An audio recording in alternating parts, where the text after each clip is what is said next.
Gannan Tibetan Autonomous Prefecture of northwest China's Gansu province is witnessing a growing number of tourists as the summer tourism season begins.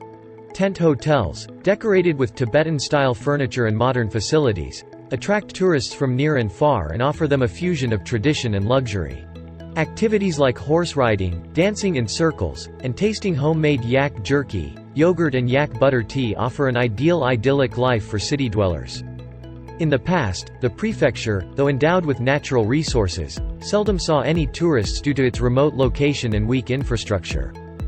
Changes began after the local government initiated a series of projects aimed at transforming backward rural and pastoral settlements into modern tourism destinations.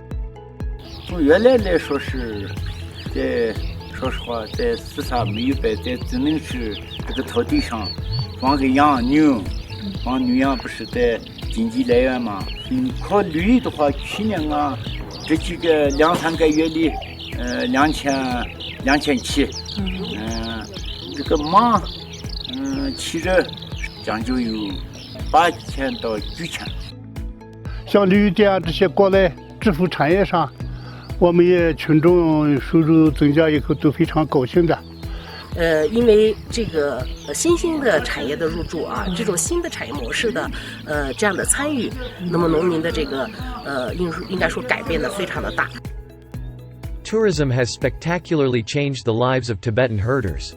In 2021, Gannan saw about 20 million visits, generating a revenue of about 10 billion yuan.